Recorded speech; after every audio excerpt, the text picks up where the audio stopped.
8 থেকে আমি পড়ছি। তখন শাউল ছদ্মবেশ ধরিলেন, অন্য বস্ত্র পরিলেন ও 2 জন রাজপুরুষকে সঙ্গে লইয়া যাত্রা করিলেন এবং রাত্রিতে সেই স্ত্রী লোকটার কাছে আসিয়া কহিলেন, বিনয় করি তুমি আমার জন্য ভূতেদের দ্বারা মন্ত্র পড়িয়া যাহা নাম আমি তোমাকে বলিব তাহাকে উঠাইয়া আনো।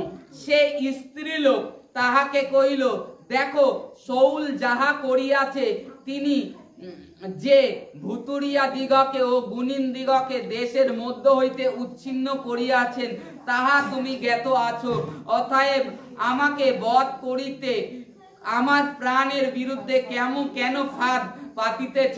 তখন শাউল তাহার কাছে সদাপ্রভুর দিব্য করিয়া কহিলেন, জীবন্ত সদাপ্রভুর দিব্য, এই জন্য তোমরা উপর দোষ আসিবে না। তখন সেই স্ত্রী লোক জিজ্ঞাসা করিল, আমি তোমার কাছে তাহাকে উঠাইয়া আনিব? তিনি কহিলেন, শামুয়েলকে উঠাইয়া আনো। পরে সেই স্ত্রীলোক শামুয়েলকে দেখিতে পাইয়া উচ্চ স্বরে কন্দন করিয়া উঠিল। আর সেই স্ত্রীলোক শাউলকে কহিল, আপনি কেন আমাকে প্রতারণা করিলেন? আপনি শাউল। রাজা তাহাকে কহিল, ভয় নাই, তুমি কি দেখিতেছ? স্ত্রী লোকটা শাউলকে কহিল, আমি দেখিতেছি দেবতা ভূমি হইতে উঠিয়া আসিতেছেন। শাউল জিজ্ঞাসা করিলেন, তাহার আকার কেমন? সে কহিল, একজন বৃদ্ধ উঠিতেছেন, তিনি পরিচ্ছদে আবৃত। তাহাতে শাউল বুঝিতে পারিলেন তিনি শামুয়েল, আর মস্তক নমন পূর্বক ভূমিতে অধমুখ হইয়া প্রণিপাত করিলেন। হালেলুয়া।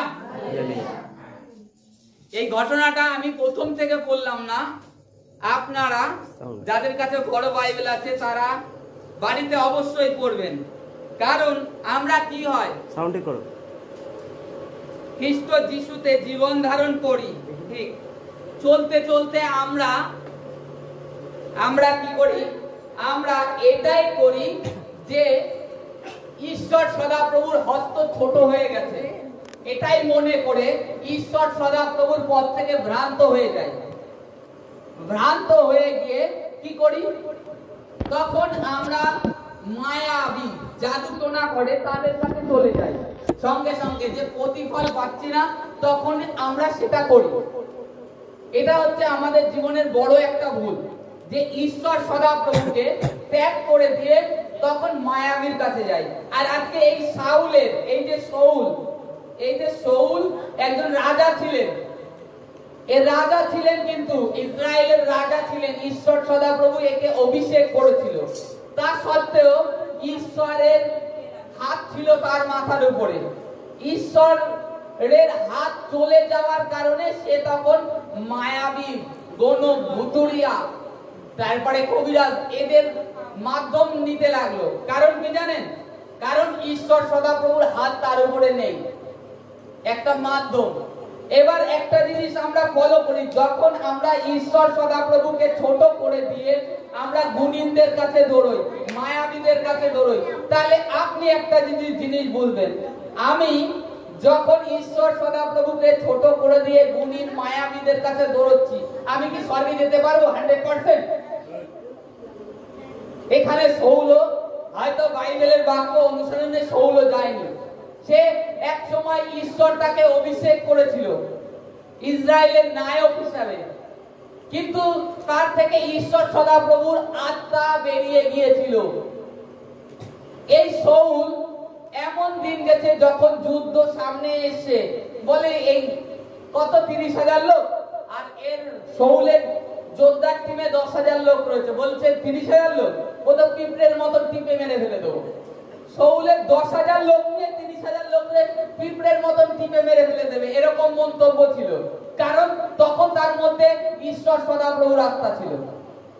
আমরা যদি দাউদকে দেখি, যখন ঈশ্বর সদাপ্রভুর আত্মা আসলো দাউদের উপরে, দাউদ কি করলো?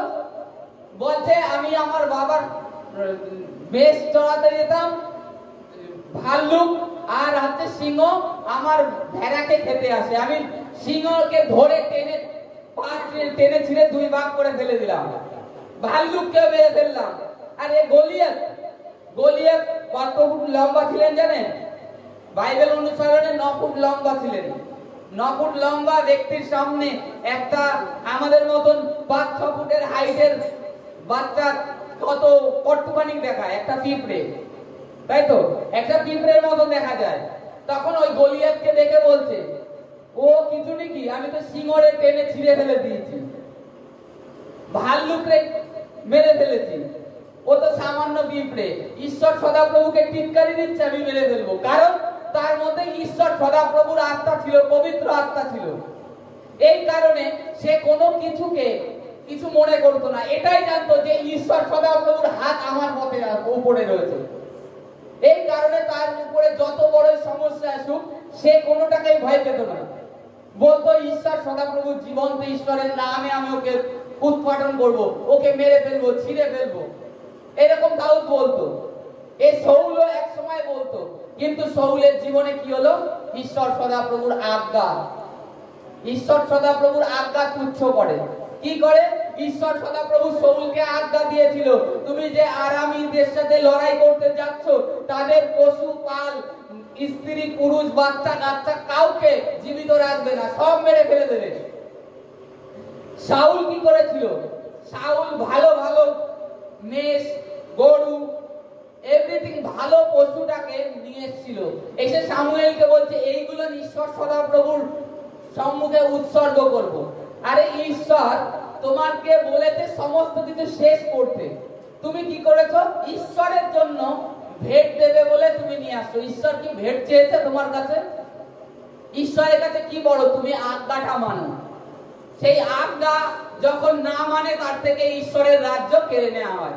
ঈশ্বর তার রাজ্য কেড়ে নেয়, তার অভিষেকটাকে তুলে নেয়। তুলে নেওয়ার জন্য শাউল মায়াবীর হাত ধরে, ভুতুরিয়ার হাত ধরে। শামুয়েলের মারা গিয়েছে, শামুয়েল মারা যায়, এক মায়াবীর কাছে যায় যে জাদু টোনা মন্ত্র করে। আর যেটা আজকে বর্তমান যুগেও হচ্ছে, আজকে আমরা ঈশ্বর সদাপ্রভুর হাতকে ছোট মনে করি, মনে করে আমাদের জাদু টোনা, তারপরে যারা জ্যোতিষী হাত দেখে তাদের কাছে যাই, ঈশ্বর সদাপ্রভুকে ছোট করি, নিচ করি। এই কারণে আমাদের জীবনে ঈশ্বর সদাপ্রভুর কাছ থেকে আমরা বঞ্চিত, কারণ ঈশ্বর সদাপ্রভুকে এইটুখানি মনে করছি যে ঈশ্বর সদাপ্রভু কি করবে, আমি একটা পদক্ষেপ নিয়ে নিই। তুমি প্রার্থনা করো, দেখো ঈশ্বর কি করতে পারে। আজকে শাউলের জীবনে কেন চলে গিয়েছিল?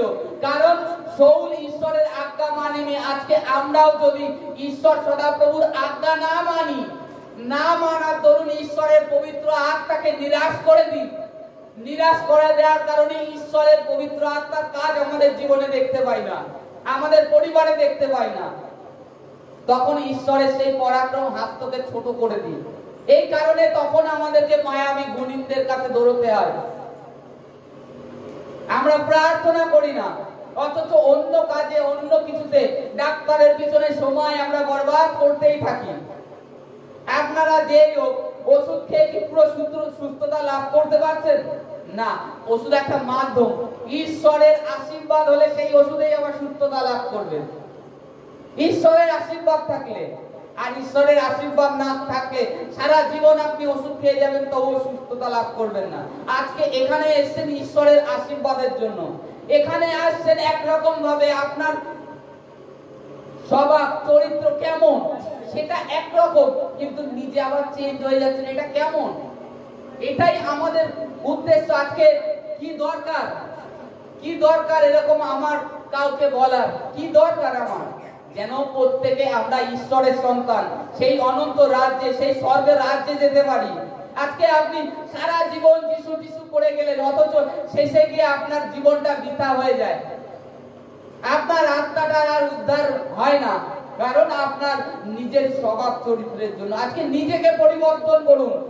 এই শাউল রাজা ছিল ইসরায়েলের, যার উপরে ঈশ্বর সদাপ্রভুর আত্মা ছিল, যার উপরে ঈশ্বর সদাপ্রভুর আত্মা ছিল, যে শাউল হাজার হাজার ফিলিস্তীয়কে একা মেরে ফেলেছে, সেই শাউলের এমন দিন এসেছে কি যে তাকে একজন ভুতুরিয়ার কাছে যেতে হচ্ছে। বাইবেল এখানে লেখা রয়েছে, গুণীন মায়াবী ভুতুরিয়াকে এই সৌল একদিন উচ্ছেদ করেছিল, তার রাজ্যের থেকে বের করে দিয়েছিল, তাড়িয়ে দিয়েছিল। সেই সৌল ছদ্মবেশ ধরেছে, সেই মায়াবী গুণীন ওঝা কবিরাজদের কাছে গিয়েছে যে আমার জন্য একটা কাজ করো তুমি, আমি যাকে বলবো তাকে তুমি নিয়ে আসো আমার সম্মুখে। কারণ কি, সৌলের মধ্যে আর ঈশ্বর সদাপ্রভুর আত্মা কথা বলে না, পবিত্র আত্মা সে আর কথা বলে না, তাকে নিজের বিবেক থেকে নিজে দোষী হয়ে রয়েছে যে আমি ঈশ্বর সদাপ্রভুর আজ্ঞা উল্লঙ্ঘন করেছি, এই কারণে ঈশ্বরের আত্মা আমাকে পরিত্যাগ করেছে। আজকে পবিত্র আত্মা না গেলেও আপনি যখন এই সমস্ত করেন তখন আপনি আপনার মধ্যে পবিত্র আত্মাকে নিরাশ করেন, আর ঈশ্বরকে একটা সীমিত জায়গায় বদ্ধ করে রাখেন যে ঈশ্বর আপনার খালি রোগ থেকেই আপনাকে সুস্থ করতে পারে, আপনাকে পরিবর্তন করতে পারে না, কিংবা আপনার পারিবারিক আদার্স ব্যক্তিকে পরিবর্তন করেন না, করতে পারে না, এরকম একটা ঈশ্বরকে সীমিত স্থানে বদ্ধ রেখে দেন।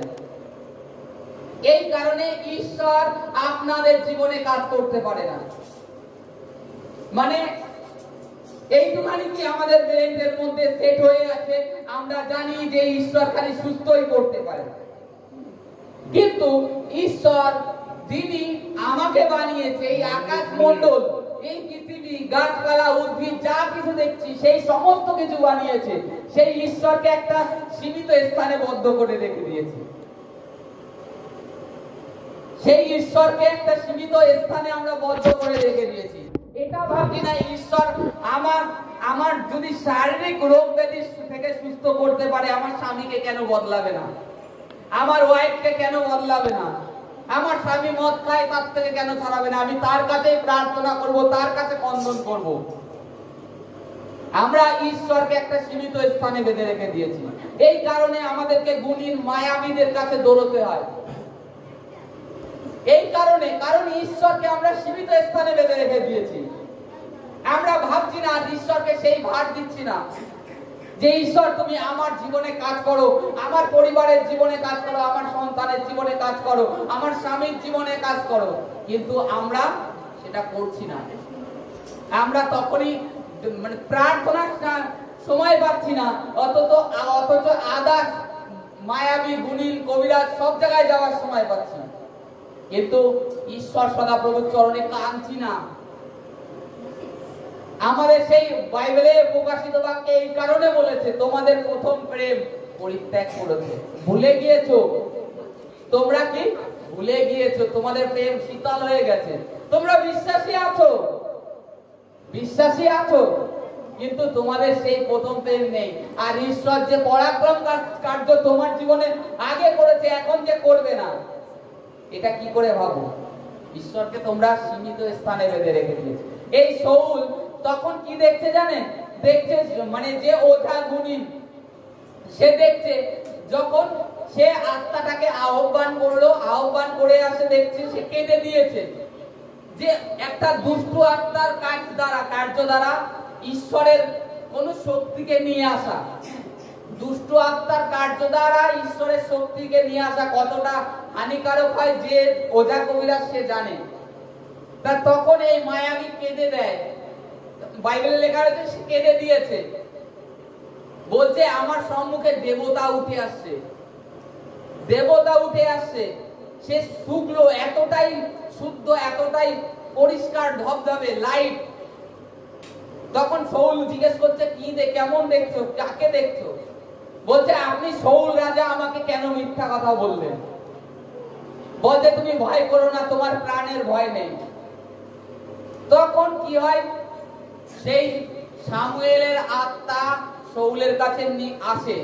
সৌল ওই মায়াবী দ্বারা কথা বলে, মায়াবীর মাধ্যমে কথা বলে। সৌল ডাইরেক্ট কথা বলতে পারে না, কারণ তার মধ্যে ঈশ্বরের পবিত্র আত্মা নেই।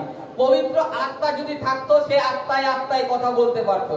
তা বলছে ঈশ্বর সদাপ্রভুর আত্মা তো আমাকে পরিত্যাগ করেছে। সৌল বলছে আমি আরামীদের সাথে লড়াই করতে যাব কিনা, সেখানে তাদেরকে আমি নাশ করতে পারবো? তখন বলছে ঈশ্বর সদাপ্রভুই তোমাকে পরিত্যাগ করেছে, আমি কি তোমাকে এখনো ধরে রাখতে পারি? যে ঈশ্বর আমাকে তোমাকে অভিষেক করতে পাঠিয়েছে, সেই ঈশ্বরের আজ্ঞার বিরুদ্ধে আমি যাব? শাউল মারা গিয়েছে শামুয়েল, তারপরে তার মুখের বাক্য দেখুন, যে যে ঈশ্বর তোমাকে পরিত্যাগ করেছে সেই ঈশ্বরের বিরুদ্ধে আমি যাব? তার মানে দেখুন, মারা গিয়েছে, তার আত্মাটাকে নিয়ে এসছে। এবার আত্মা নিয়ে আসার মানে আমি এটাও বুঝিয়ে দিচ্ছি, এটা হচ্ছে পুরাতন নিয়ম। তখন বাইবেলে লেখা আছে শিওল, শিওল বলে একটা স্থান ছিল। আমরা যদি আব্রাহাম আর সেই লাজারের ঘটনাটা জানি, লাজার বলছি, সেই ভিক্ষুক, যে ভিক্ষুক ভিক্ষা করতো, প্রভু যীশু খ্রিস্ট বলেছিল ধনবানের গৃহের সামনে এক ভিক্ষুক ভিক্ষা করে, সে মরে যায়, আব্রাহামের কোলে যায়। নতুন নিয়মে ঘটনাটা পড়ি আমরা যখন, ওই ঘটনাটা এই পুরনো নিয়ম থেকে প্রভু যীশু খ্রিস্ট বলেছে, কারণ তিনি ঈশ্বর, তিনি শিওলের বিষয় জানেন। শিওলটা কোথায় ছিল? এই পৃথিবীর মাটির নিচে। তখন পুনরুত্থান হয়নি, তখন এই কারণে সেই সময় শাউল মানে শামুয়েলের আত্মাটাকে মায়াবী দ্বারা আনতে পেরেছিল, তখন পুনরুত্থান হয়নি। এটা পুরাতন নিয়ম। তার এইখানে তখন যে ঘটনাটা বলেছিল লাজার আর ওই মৃত যে ভিখারি আর হচ্ছে আব্রাহামের বিষয় আর ধনবান যে ছিল, সেই ঘটনাটা এই ধনবান ব্যক্তি আর এই ভিখারি ছিল, তারা মরে যাওয়ার পরে স্বর্গরাজ্যে আব্রাহামের কাছে যায়। এটা একটা ঘটনা, একটা কাহিনী না, এটা রিয়েল হয়েছিল।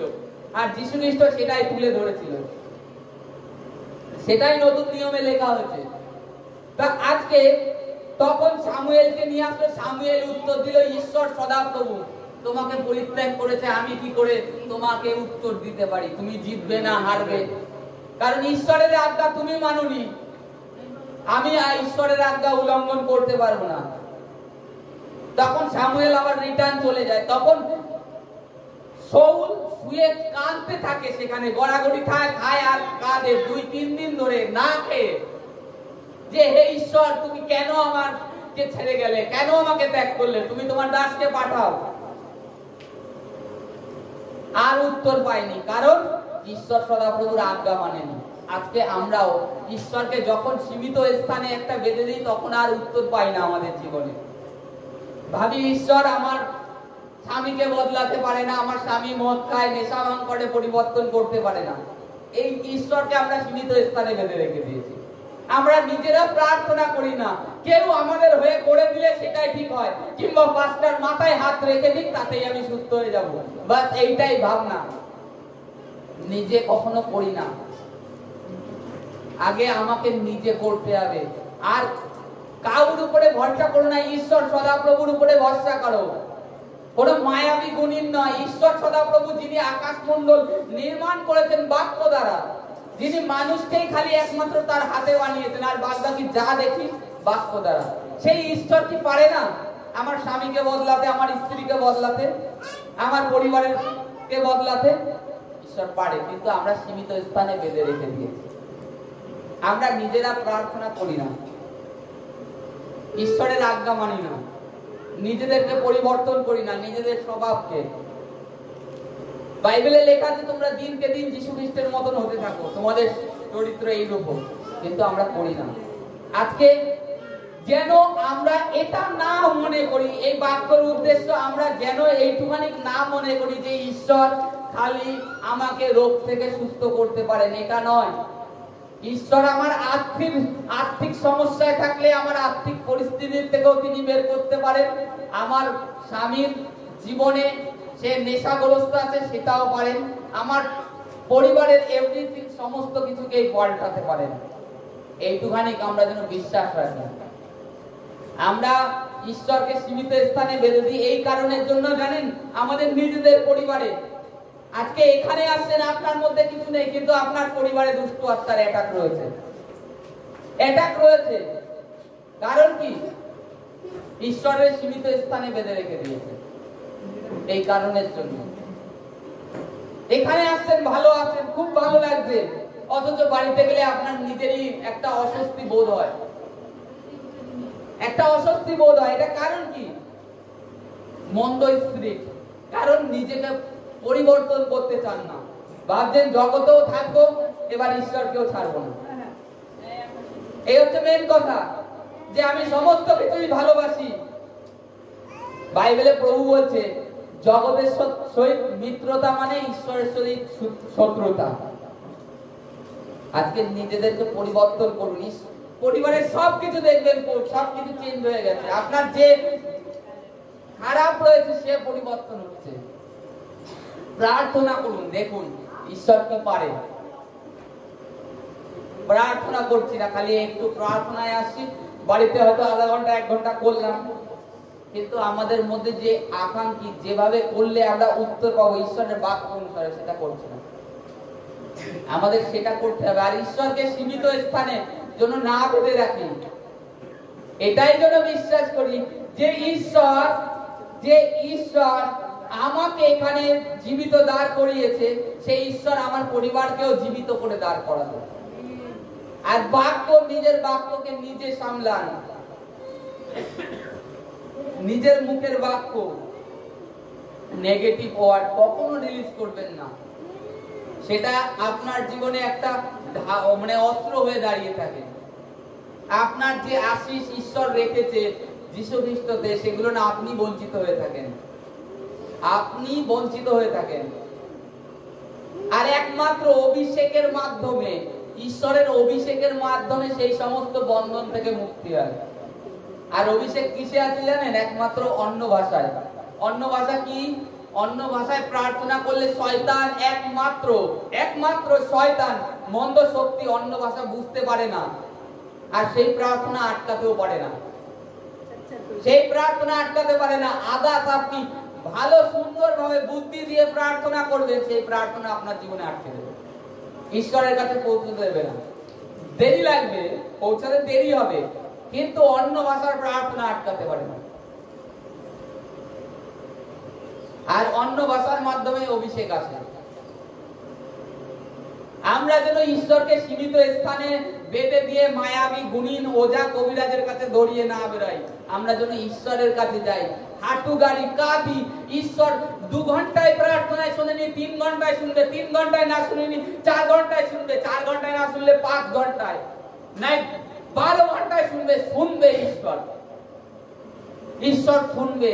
তিনি প্রতিজ্ঞা দিয়েছে, তিনি শুনবে আর তিনি আপনার প্রার্থনায় উত্তর দেবে। যত বড় পরিস্থিতি খারাপ আসুন না কেন, ঈশ্বর শুনবে।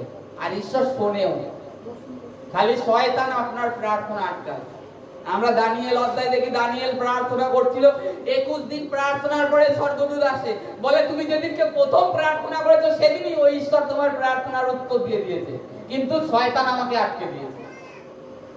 শয়তান আটকে দিয়েছে। আজকে যদি আমরা নিজেদেরকে বৃদ্ধি চাই, আমাদের পরিবারের উন্নতি চাই, পরিবারের উন্নতি, সন্তানের উন্নতি, আমাদের স্বামীর পরিবর্তন কিংবা আদার যে কোনো পরিবর্তন চাই, তাহলে পরবর্তীতে প্রার্থনা করুন। যত আমরা দেখি, যত এই পৃথিবীতে যত ঈশ্বরের মহান দাসেরা, ঈশ্বরের মহান মহান পাস্টাররা আছে, তার সেবকরা, তারা তাদের প্রার্থনার ভিট ছিল অন্য ভাষা। প্রার্থনার ভিট হচ্ছে অন্য ভাষা, কারণ একমাত্র শয়তানই ওই ভাষাটা বোঝে না, আর ওই প্রার্থনা আটকাতে পারে না। আজকে ঈশ্বরকে সীমিত নয়, অতএব ঈশ্বর সর্বশক্তিমান, তিনি সব পারেন, এটা যেন আমাদের মধ্যে থাকে। Hallelujah, hallelujah. আরেকটি বাক্যে যাব।